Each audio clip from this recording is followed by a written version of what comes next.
Sir sir sir रुकिए। क्या हो गया? सर पीछे बच्चा सो रहा है, गिर जाएगा वो, उसको चोट लग जाएगी। संचित, संचित बाबू क्या करते हो? नींद नहीं पूरी करी थी आपने रात में? हैं? लो ये पानी मारो मुंह पे, नींद चली जाएगी आपकी। लो। सर पानी मुंह पे मारने से कुछ नहीं होगा, वो बच्चा है, दोबारा सो जाएगा। आप एक काम कीजिए ना, उसको आगे बिठा लीजिए या तो किसी रिक्शे में बैठा दीजिए उसको। आगे तो कैसे एडजस्ट करूं? आप कहाँ तक जा रही हैं? मैं तो सेक्टर 8 तक जा रही हूँ। इसका स्कूल तो सेक्टर 16 में है। अच्छा अच्छा, आप एक काम कीजिए, इससे बच्चे को बांध लीजिए, सेफ्टी रहेगी। अरे नहीं नहीं, थैंक यू सो मच, आपने इतना सोचा। मैं कुछ और जुगाड़ देख लूंगा, आप जाइए। अरे सर बच्चे की सेफ्टी का सवाल है, दुपट्टा ही तो है, क्या चला जाएगा, आप ही रख लीजिए। पर देखिए बात यह है कि मैं आपसे पहली बार मिल रहा हूँ, आपको जानता भी नहीं हूँ। ये दुपट्टा मैं यूज कर लूंगा, फिर आपको वापस कैसे करूंगा?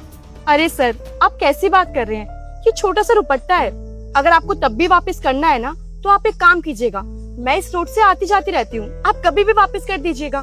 अरे मैडम मुझे देर हो रही है, जल्दी चलिए। हाँ हाँ चलती हूँ। हाँ मैडम चल रही हूँ बस। Thank you so much. By the way आपका नाम? हितांशी। Thank you. कोई नहीं।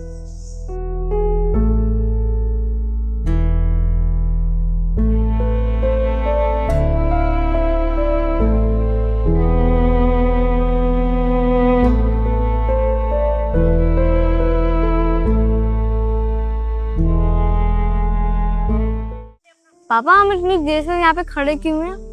बाबू हम किसी का ना वेट कर रहे हैं, और जैसे ही वो आ जाएंगे उनसे मिलने के बाद हम वापस घर चलेंगे, ठीक है? ठीक है। थोड़ी देर खड़े रहो जाओ बस।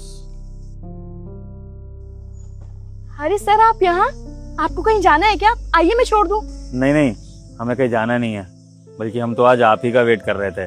आपने कहा था ना कि आप इसी रोड से गुजरती रहती हैं, तो बस सोचा कि आज आपसे मुलाकात करके ही जाते हैं। एक्चुअली उस दिन जो आपने हेल्प करी थी दुपट्टा देकर, वही दुपट्टा लौटाने के लिए वेट कर रहा था आपका। अरे इसकी क्या जरूरत थी, कभी और दे देते। काल करे सो आज कर, आज करे सो अब। कुछ ऐसे काम होते हैं ना जिनमें देरी करनी नहीं चाहिए, और स्पेशली जब किसी ने आपको कोई चीज उधार दे रखी हो और आपको वो चीज वापस देनी हो। तो ये दुपट्टा तो मुझे आपको जल्दी से जल्दी वापस देना ही था, तो इसलिए सोचा कि जैसे ही फ्री हो जाऊं इस रोड पे आके आपसे मिलूं और आपको दुपट्टा दे दूं। और थैंक गॉड कि आप मिल गए मुझे। पापा मैं रिक्शे में बैठ, जो मेरे को रिक्शे में बैठना बहुत पसंद है। अरे हाँ हाँ जरूर आओ।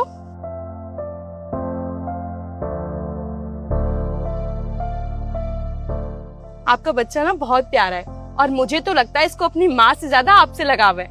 जी, माँ से ज्यादा लगाव तो उसको बाप से ही होगा। माँ है जो नहीं इस दुनिया में। 2 साल पहले दूसरे बच्चे की डिलीवरी के टाइम कुछ कॉम्प्लिकेशंस आ गई थी, जिसकी वजह से डॉक्टर्स ना तो मेरी बीवी को बचा पाए और ना ही मेरी दूसरी बच्ची को। तो बस तभी से मैंने ही इसकी देखभाल करी है, और अब मैं ही इसकी माँ हूँ, मैं ही इसका बाप हूँ। आई एम सो सॉरी, आपको बुरा लगा हो तो मुझे माफ कर दीजिएगा, मुझे पता नहीं था एक्चुअली। अरे कोई बात नहीं, सॉरी मत बोलिए, ये सब तो किस्मत का लेखा जोखा है, आपकी क्या गलती। बाय द वे मैं आपसे दूसरी बार मिल रहा हूँ, तो I hope you don't mind मैं आपसे अगर ये पूछूं कि आप लड़की होकर ये रिक्शा क्यों चला रही हैं? आपके घर में कोई मर्द नहीं है क्या?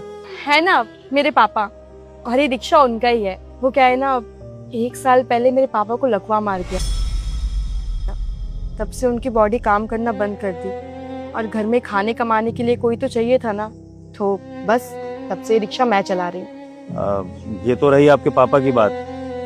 कोई घर में जवान मर्द जैसे कि आपका भाई, वो नहीं है? भाई था मेरा, लेकिन 4 साल पहले वो एक लड़की को लेके भाग गया, और तब से वापस आया ही नहीं, और मेरी माँ उसी गम में मर गई। कोई बात नहीं, मुझे अपनी जिंदगी से कोई शिकायत नहीं है, कोई गम नहीं है। और आपने अभी बोला ना कि सब कुछ किस्मत का लिखा होता है, तो बस। आई एम रियली सॉरी, आप तो मुझसे भी ज्यादा तकलीफ और परेशानी में हैं। बाय द वे अगर आपको बुरा ना लगे तो संचित को ना आइसक्रीम बहुत पसंद है, और यहाँ पास में एक आइसक्रीम पार्लर है, अगर आप कहें तो थोड़ी देर आइसक्रीम खा सकते हैं। गर्मी भी बहुत है, आपको भी अच्छा लगेगा। दीदी वो सेक्टर 16 के हॉस्पिटल चलोगे, बहुत अर्जेंट है, मैं रिक्शे के सारे पैसे दे दूंगा। आइए। संचित बेटा बाहर आ जाओ, आंटी को जाना है रिक्शा लेके। आइए। आंटी से फिर कभी मिलेंगे। हाँ बाय। बाय। गड्ढों से संभाल के दीदी। चले संचित बेटा। मैंने तो आपसे कल आइसक्रीम के लिए पूछा था, आप तो चाय पिलाने ले आई। वो क्या है ना, मुझे आइसक्रीम से ज्यादा चाय पसंद है। पूरा दिन काम करना होता है तो चाय पी के आलस नहीं आता। ये भी ठीक बात है। अच्छा वैसे आज आप बच्चे को नहीं लाई? नहीं, वो स्कूल गया हुआ है। तो उसका ध्यान कौन रखता है? थोड़ा बहुत पड़ोसियों को सपोर्ट मिल जाता है। सामने एक दीदी रहती हैं, काफी अच्छी हैं, संचित को अपने बेटे की तरह रखती हैं। जब इसका मन करता है तब उनके बच्चों के साथ जाके खेल लेता है। तो दिन में जैसे ही संचित स्कूल से आता है वो उनके घर चला जाता है सीधा, वहीं खाना पीना भी कर लेता है अपना, और फिर शाम को जब मैं वापस आता हूँ ऑफिस से तो घर आ जाता है। तो बस इस तरह से गाड़ी चल रही है। बाकी एक क्रच भी देख रखी है, कभी कभी अगर सामने वाली दीदी नहीं होती तो उस क्रच में छोड़ आता हूँ संचित को। तो बस इस तरह से किसी न किसी तरह गुजारा हो ही जाता है। तो आप दूसरी शादी क्यों नहीं कर लेते?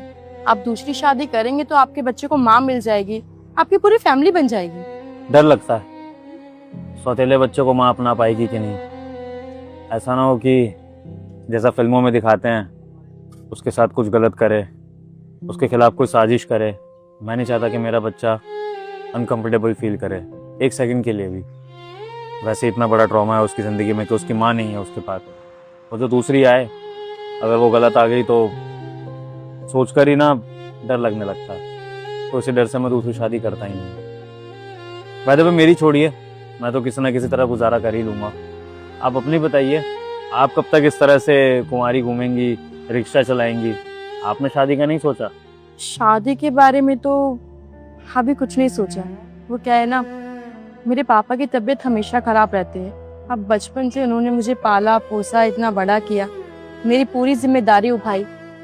अब जब मेरी बारी आई तो मैं मुंह कैसे मोड़ लूं? अब इतना अच्छा तो लड़का मिलने से रहा जो मेरे साथ साथ मेरे पापा का भी ध्यान रखे, तो बस इसलिए अभी शादी वादी का कुछ नहीं सोचा। और अगर मिल जाए तो?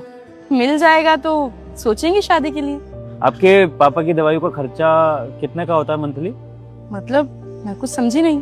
अपनी सैलरी के अकॉर्डिंग हिसाब लगा रहा था, क्या मैं अफोर्ड कर पाऊंगा कि नहीं उनकी दवाइयाँ। अगर कर पाऊंगा तो मुझे तो आपके पापा का ध्यान रखने में कोई दिक्कत नहीं है। आप कहना क्या चाहते हैं? प्रपोज कर रहा हूँ आपको शादी के लिए, क्योंकि मुझे लगता है कि मैं आपके पापा को बेटे का प्यार दे सकता हूँ। मुझे खुद पर तो उतना भरोसा है। अगर आप मेरे संचित को अपने बच्चे की तरह प्यार दे सकती हैं तो हम दोनों एक दूसरे की जिंदगी के दुख कम कर सकते हैं साथ होकर। हाँ, शायद आप ठीक कह रहे हैं। हम दोनों को अपनी जिंदगी में एक साथी की जरूरत है। अगर हम दोनों साथ मिल जाए तो सारी प्रॉब्लम सॉल्व हो जाएगी। तो मंजूर है आपको?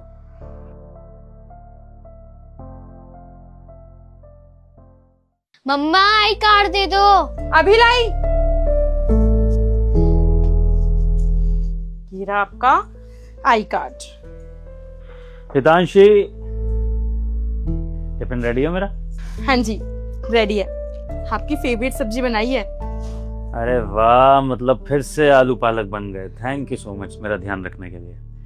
अच्छा हितांशी, ये पापा जी की दवाइयाँ हैं पूरे 1 महीने की, और इसमें ना डॉक्टर ने थोड़ी सी डोज कम कर दिया क्योंकि उनका कहना है कि इम्प्रूवमेंट अच्छी चल रही है, क्योंकि पापा जी को दवाइयाँ और रेस्ट बहुत अच्छे से मिल रहा है। प्लस में तुम्हारी डाइट का कमाल है। तो बस उन्होंने होप दी है कि हो सकता है अगले 6 महीने में थोड़ी थोड़ी मूवमेंट होने लगे। तो ऐसे ही पापा को टाइम से दवाइयाँ देती रहना, उनका ध्यान रखना, और हो सकता है हम जल्दी पापा जी को चलते हुए देखें। जी बिल्कुल। अच्छा बाय द वे, एक और चीज़, रिक्शे वाले का फ़ोन आया था, कह रहा था कि भैया रिक्शे का किराया ना डेली देना थोड़ा सा मुश्किल हो जाता है, मैं हफ्ते के हफ्ते दे दूं। मैंने कहा भाई हफ्ते हफ्ते के भी छोड़, तू एक काम कर, तू महीने भर में दे दे। अब मैंने सोचा कि उस रिक्शे से तो हमारी मेन कमाई है नहीं, साइड इनकम है ना, तो उसको क्यों तकलीफ देना। जब उसके पास पैसे हों वो किराया दे दिया करेगा, ईमानदार तो है ही बेचारा। तो कुछ गलत तो नहीं किया ना? कोई बात नहीं, बिल्कुल ठीक किया आपने। अब इसको लेके जाओ वरना लेट हो जाएगा। अच्छा हाँ संचू, देर हो रही है, चलो स्कूल। हाँ 1 मिनट, मम्मी को बाय कौन करेगा? Bye mummy. बाय बेटा। चले बाय। तांशी, तुम्हारे आने से ये घर अब घर बन गया। Thank you so much. चलो बेटा।